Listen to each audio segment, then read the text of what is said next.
Hey guys, welcome back to another video. Today we will be reading a new fanfic. It will be in the description.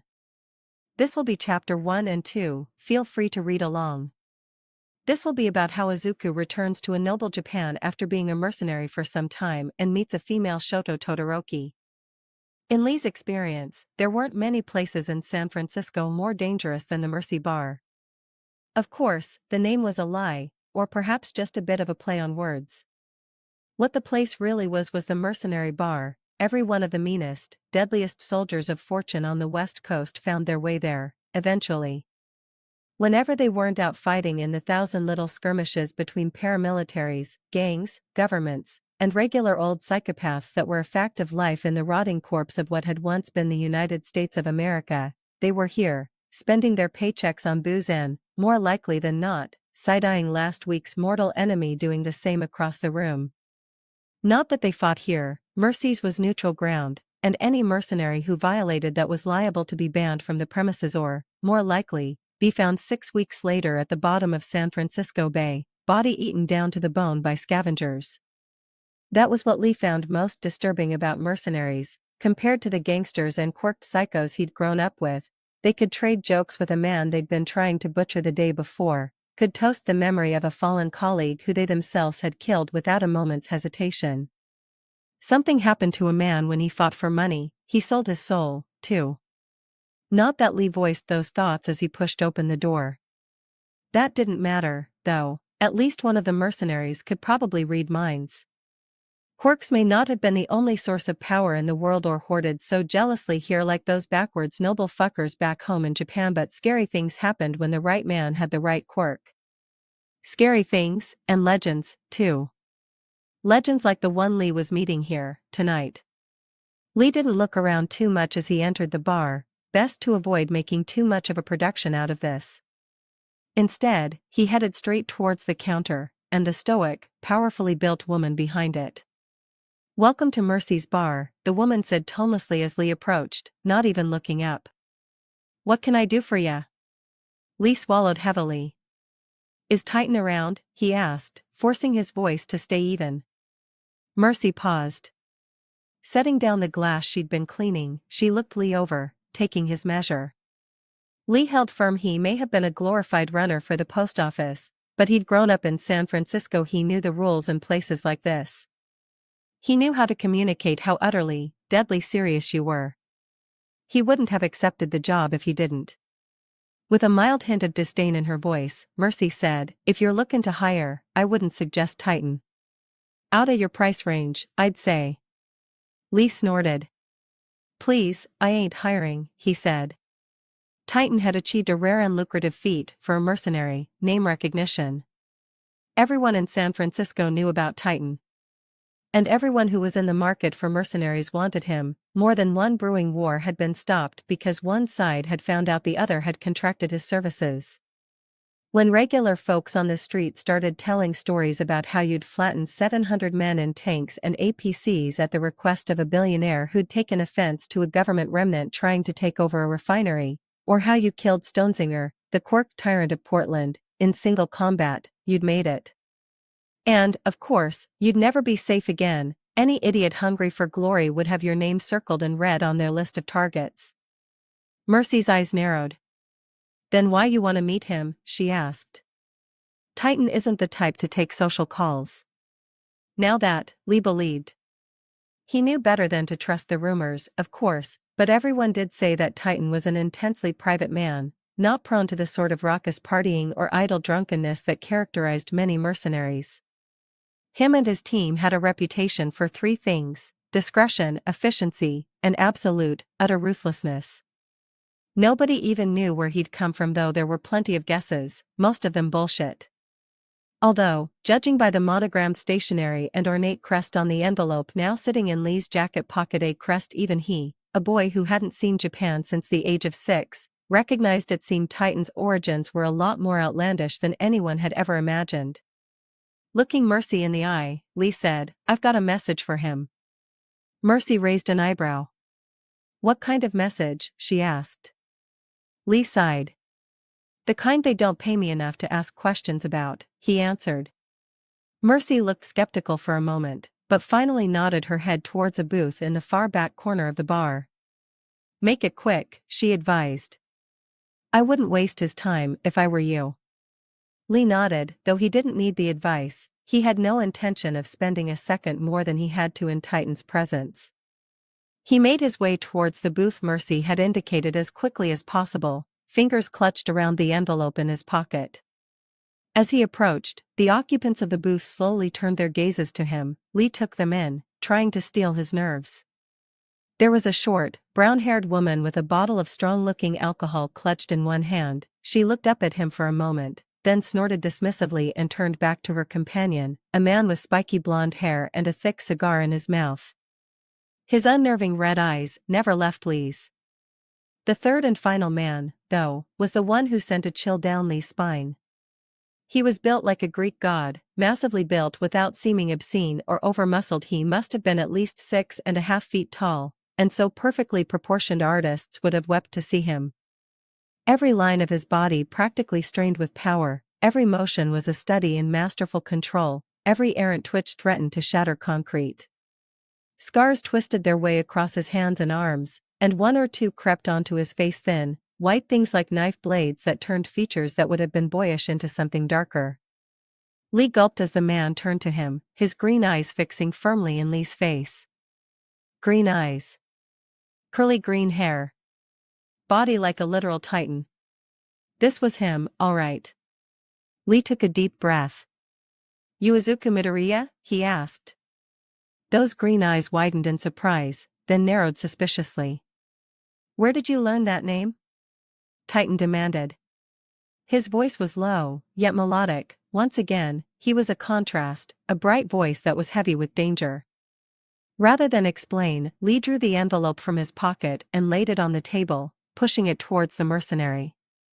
Titan's eyebrows, one of them split neatly by a hairline scar, went up as he saw the ornate crest and the return address. His compatriots leaned over to study it as well, and their reactions were far less understated. The woman swore colorfully, wondering, fucking hell. The old man himself? What does he want from you? Titan snorted. God only knows, he muttered. I keep thinking he'll decide I'm a disgrace to the family name, honestly. Gotta have the family name first, his blonde friend replied, blowing a cloud of sickly-smelling smoke.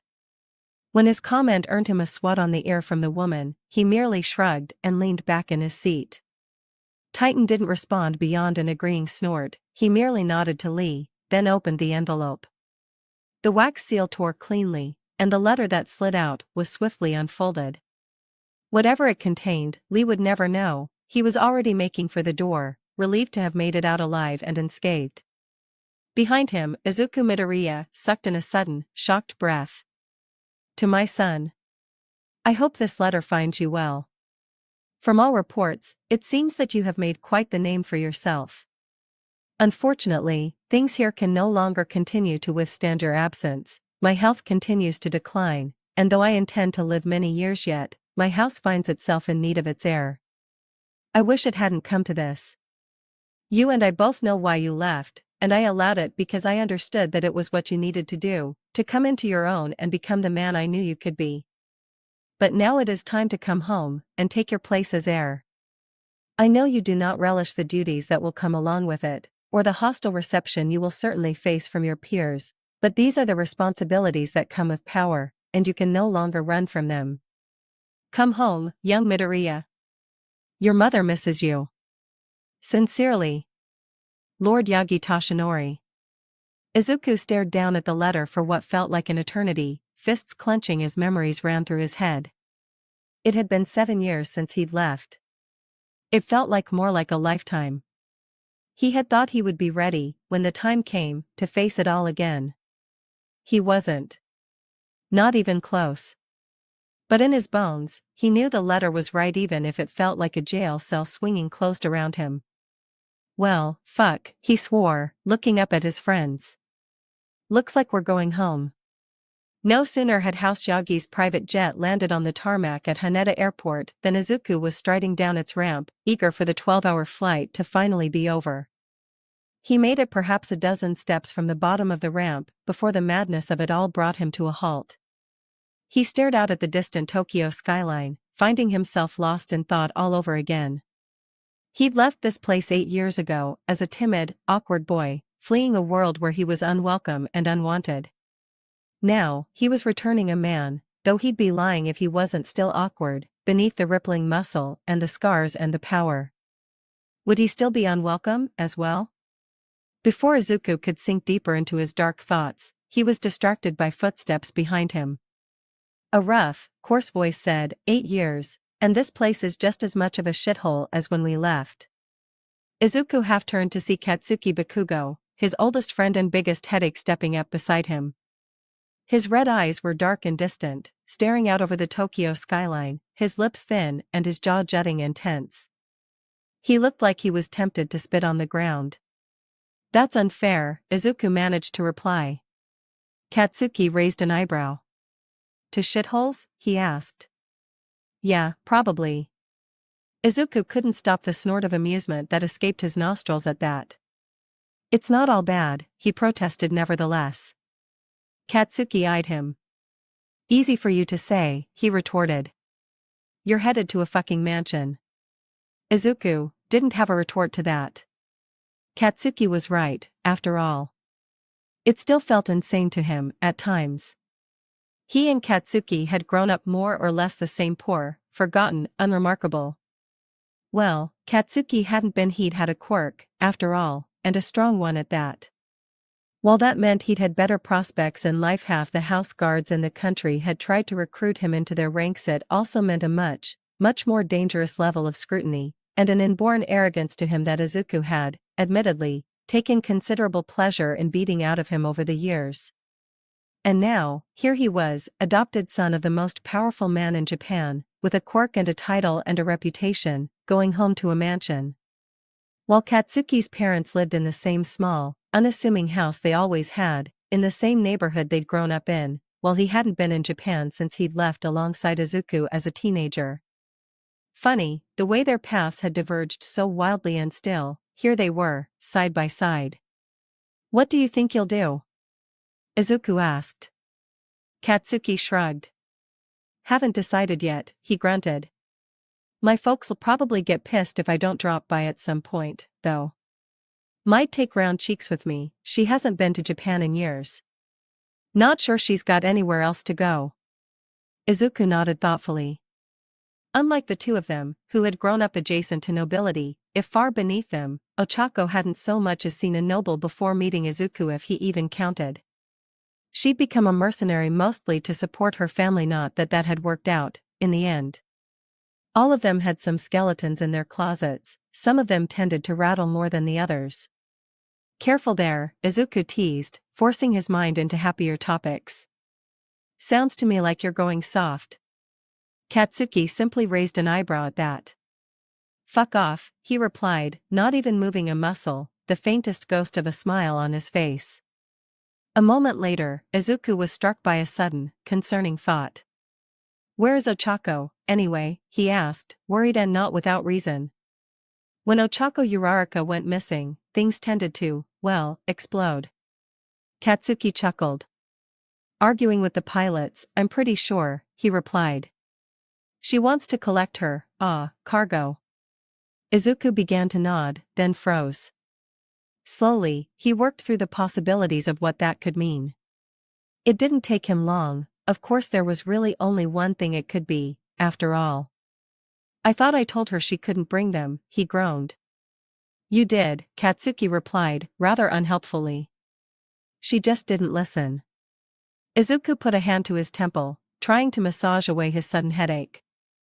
This isn't America, he hissed. She can't get away with smuggling that shit into Japan. She has to know that, right? Bakugo just snorted. Have you ever known Round Face to go anywhere without her guns? He pointed out. Besides, aren't you a big shot rich bastard now? You can probably get her out of hot water if she gets in trouble, you know. Izuku groaned again, louder this time, but eventually, he just shook his head. That's a fair point, he admitted, then asked the question he'd been dreading, how many did she bring? Bakugo grinned. Only enough to topple a small country. Izuku was silent for a long moment, his expression utterly unreadable. Then, he hung his head, and smiled weakly. Well, that's a relief, he declared. I was worried she'd brought more. As long as she didn't bring the Barret, we're dash. Of course I brought the Barret. Ochako replied out of nowhere, jogging up behind them with her truly enormous sealed gun case floating along beside her. The damn thing would have been too heavy to lift, if not for her quirk, the same quirk that Izuku knew firsthand was the perfect complement to her deadly accuracy with firearms. Even as Ochako grinned at him, her pink cheeks stretched wide with mirth, Izuku winced. I was afraid you'd say that, he winced. Why? Ochako raised an eyebrow. Why the fuck not, she replied, still smiling sweetly. What was I supposed to do, leave it in America? Izuku sighed. You are way too attached to that gun, he informed her. Ochako shrugged, but it was Katsuki who responded, saying, see, this is the other reason why she's coming with me. Otherwise, she'd probably start an international incident within half an hour. Indignant, Ochako snapped, what, are you my babysitter? That's a terrible fucking idea. You're even worse than I am. Katsuki met her eyes. Remember Fremont, he replied dryly. Ochako's cheeks flushed. That guy was a forward scout for the paramilitary we were there to drive off, remember, she shot back. Katsuki's expression didn't so much as waver. Did you know that when you shot him? He asked evenly. Ochako opened her mouth, then paused, her indignant expression slowly replaced with a sheepish blush as she rubbed the back of her head. Grinning victoriously, Katsuki turned back to Izuku, who by now was pinching the bridge of his nose, fighting off a headache. Enough, you two, he said, straightening to look his two closest friends in the eye. I swear to fucking God, if you so much as jaywalk while I'm busy, I'm punting you back across the Pacific myself. Katsuki and Ochako scoffed at the same time. Do you really have so little faith in us? Ochako asked. Izuku gave them a long-suffering look, and said a single word, Sacramento. Instantly, both Ochako and Katsuki's eyes went wide. I thought we didn't talk about Sacramento. Katsuki protested. Don't make me bring it up, then, Izuku said, already tired of the whole conversation. Now, I'll see you guys later. With that, he turned away, towards the dark car at the edge of the airfield, with a man in an equally dark suit holding the door and waiting expectantly for him. Have fun in rich people land. Ochako called after him. Izuku just shook his head, and raised a hand in farewell. As he approached the chauffeur, the man said, Lord Izuku? Izuku had to process that name. It had been so long since he'd been called lord of anything, especially when it was actually serious, and not a mocking joke, that he had to realize he was being addressed. Finally, he said, oh, yes?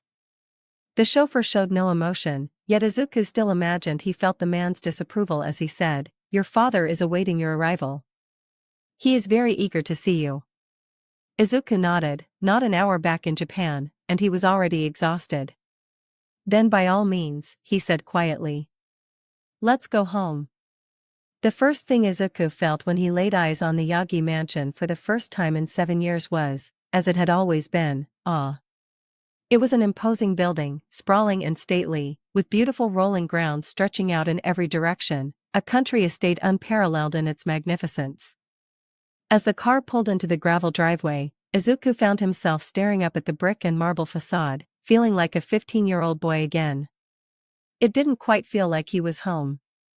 He'd lived here for nearly 2 years in what felt like another lifetime between when Lord Yagi and his mother had married, and when it had all become too much and he'd left for America, Toshinori's quirk in his blood and a desperate need to escape the mocking stares of the nobles under his skin. That was the great secret of the House of Yagi. It wasn't a house in the same sense as all the others, who obsessed over their bloodlines and the quirks they carried, crossing them carefully and systematically to cultivate power of all kinds, not just physical. No, Yagi Toshinori's adopted mother had held the house before him, and their transferable quirk, and her adopted father before, not that those adoptions were generally public knowledge. To keep up appearances, of course. One for all. It was a name that still sent shivers down Izuku's spine, even now, with its power in his blood and lightning at his fingertips, the same way it had when he was 15 and the most powerful man in Japan knelt at his feet and offered him the world. A shame Izuku had never quite managed to be comfortable in the role of heir. He couldn't help but be reminded of that, as he walked through the halls of the mansion. The obscene displays of wealth on every corner were just so much. Art everywhere, all marble and mahogany, power and prestige dripping off every inch of the vast estate. And this was all supposed to be his someday? Him, the quirkless commoner who had only become what he had become due to chance and Lord Yagi's happenstance relationship with his mother. With a sigh, Izuku forced the worries from his head, a trick he'd learned out of necessity over the years, for clearing his mind before battle. This wasn't a battle, but it sure was stressful as all hell. He reached out to the door in front of him, and knocked. A moment later, a soft voice called back, "Come in." Izuku did so, and immediately came to a halt. Inko Midoriya Inko Yagi now didn't look like the woman Izuku remembered raising him anymore. Or, well, maybe she did, just the woman she had been before his father died, before she'd had to work multiple jobs to make ends meet, the one that still remembered how to smile. By the end, that woman had been exhausted, overworked, her face wan and pale, but she'd still, somehow, been beautiful. Beautiful enough to make the most powerful man in Japan stop and stare in a chance meeting on the street. Izuku hadn't been there for much of his mother's romance with Toshinori Yagi, consumed with training alongside Bakugo for the Yagi House Guard, one of the few options for advancement he'd had, but he knew that while outsiders might have described it as whirlwind, it was anything but. Theirs was a mature, grounded love, one that was more sweet than passionate. They had found it in middle age or perhaps even later, and it showed. Perhaps the only part of it that had been brash and shocking was his marriage proposal, rather than keeping her as a mistress like nearly any other noble would have. But then, Toshinori had always been something of a maverick by noble standards. In the 7 years since Izuku had last laid eyes on her, his mother had lost weight. Though she was far from the young beauty she had been, she wore the well-made dress of a noble wife well. "Izuku," she said, shocked, sheets of paper tumbling from stunned fingers. Izuku smiled weakly, barely noticing the room around her. It was full of maids and ladies-in-waiting, as well as a few men in suits who were probably accountants, going over household finances with the lady of House Yagi. "Hey, Mom," he said softly, stepping inside. A single look, accompanied by a dismissive gesture, from Inko had the accountants and the ladies-in-waiting filing out of the room, leaving her alone with her newly returned son. She stood from the chair she'd been sitting in, and seemed to glide across the room to him. "It's really you," she whispered, and then she was hugging him, her arms crushing his muscled chest as if they were made of steel.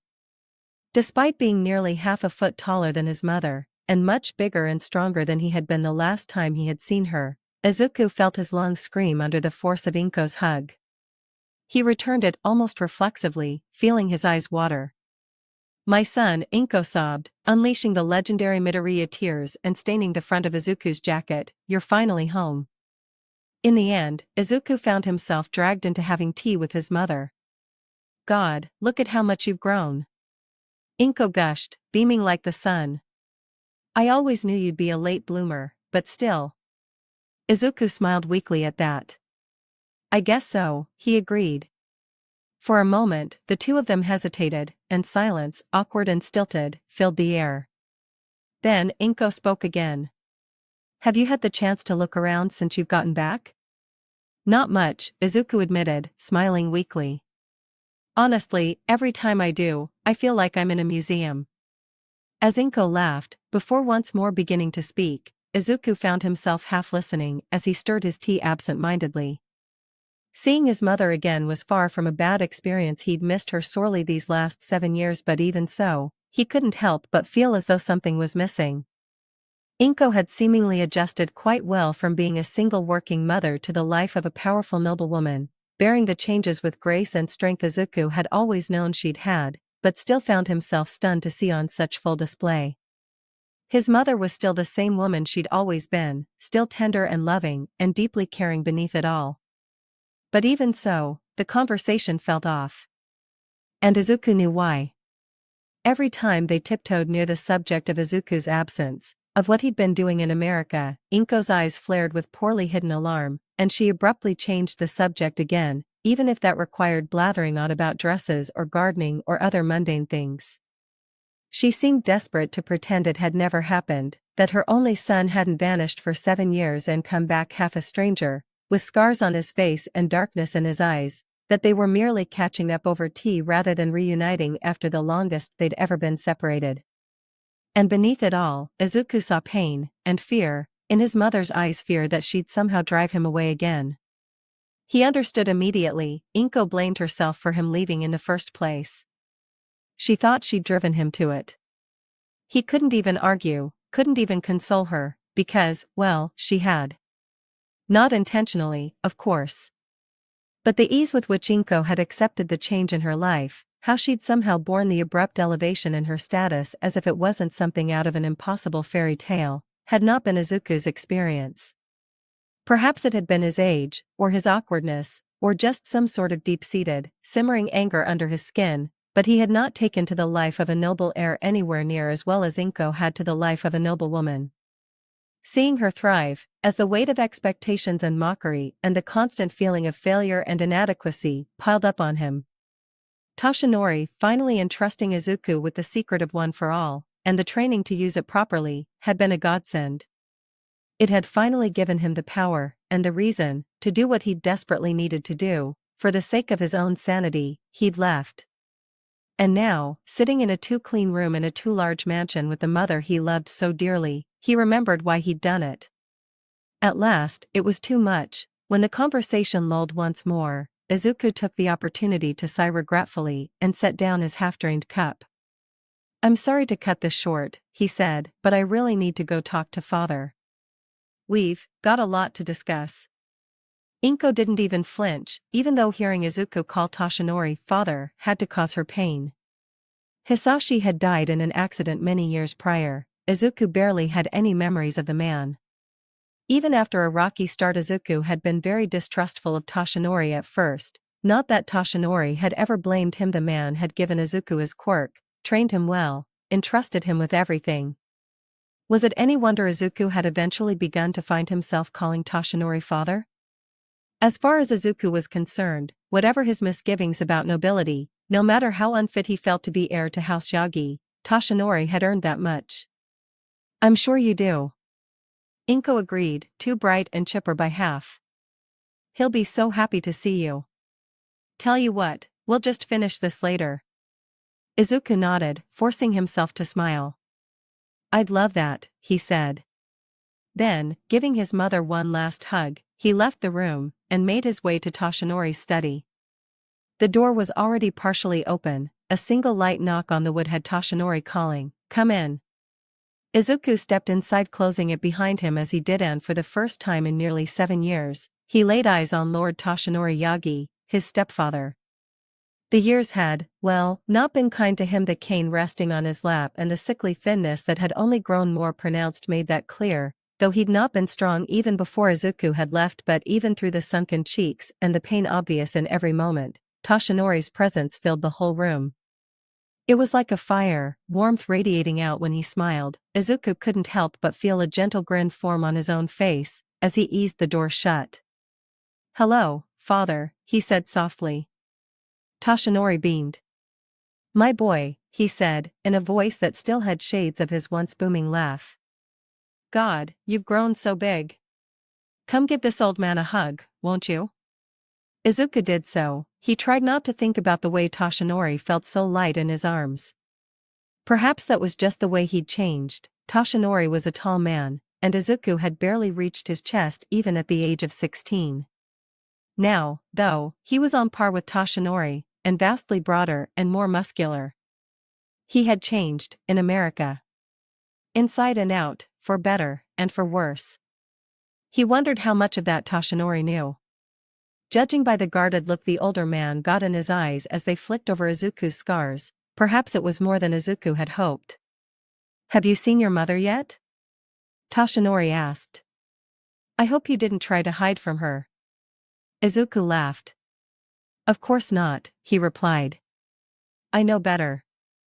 I talked to her already, it's why I was late. She refused to let me go. She's doing well, I hope? Toshinori nodded. I'm glad you think so, he agreed. It was hard on her, you being overseas. Izuku flinched a little. Yeah, he muttered. I wish I'd found a way to make it easier, but dash. But you had to find your own way, Toshinori finished, understanding in his eyes. You and I both understood that then, my boy, and we both understand it now. I think Inko does too, deep down, but it still hurts, nonetheless. Izuku closed his eyes, but nodded slowly. Old wounds threatened to reopen but held firm.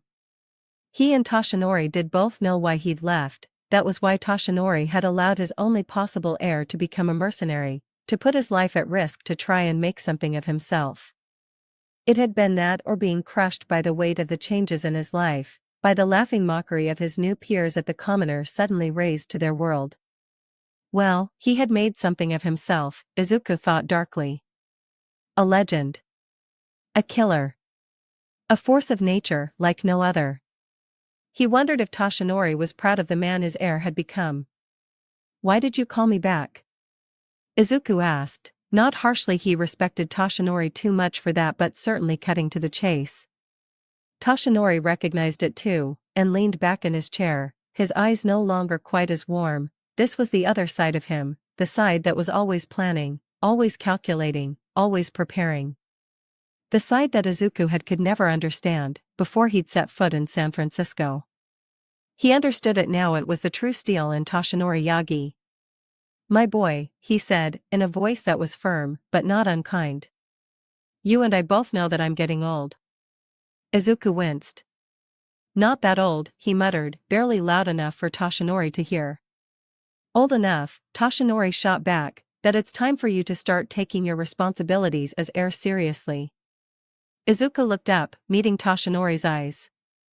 When I went away, he said, you told me, this is your duty as heir to prove yourself worthy of the house. I thought I was doing my duty. You were, Toshinori assured him, those gleaming eyes seeming to pierce right through Izuku. But I know more of your exploits than you seem to think, my boy. Tell me, Titan, do you really think you need to do any more to prove that you are worthy? Izuku blinked. He began, only to trail off. With a sigh, Toshinori stood, leaning heavily on his cane. He made his way around the vast oaken desk in the center of the office, and laid his hand on Izuku's shoulder. He met Izuku's eyes, and Izuku understood in this moment, he was not facing Toshinori, but the lord of the house of Yagi. I am so very proud of you, he murmured softly. But there is nothing more you can do there. You know that, right? It was time for you to come home to face the things that made you run in the first place. Izuku's fists clenched. Toshinori had always known how to motivate him, how to channel Izuku's anger into constructive goals, how to get him going until he could break down any wall, batter down any door. Izuku had a switch somewhere inside him that could flip at any moment, turning him from a shy, awkward introvert into a charging bull with a head of steam. Toshinori Yagi understood this perfectly. Izuku looked up at him and asked, what do I have to do? Toshinori smiled, and turned back to his desk, shuffling through papers. As he did so, he said, much of it is simple. You will have to become familiar with the house's businesses and management, of course. I will help you with that, trust me. If I could manage it, you'll have no trouble learning. There are political pursuits, boring, I know, but you should know them before you decide how and if to change the man, of course, the matter of finding you a suitable wife. Izuku had been nodding along right up until the word wife left Toshinori's mouth. Suddenly, he froze, then blurted out, wait a second, hold on, that's not, I didn't think. Toshinori raised an eyebrow, though he seemed willing to wait patiently for Izuku to work through his shock. My boy, he said eventually, once again not unkindly, surely you knew this was coming. It's as much a part of being a lord as all the rest of it. Izuku stammered, yeah, sure, but, I just didn't expect it to be so soon. Toshinori shrugged. I understand, he said sympathetically. I really do, my boy. I am very sorry to spring this on you, but it is important. You are the sole heir. The house of Yagi doesn't have any other potential inheritors. If you die without a successor, we cease.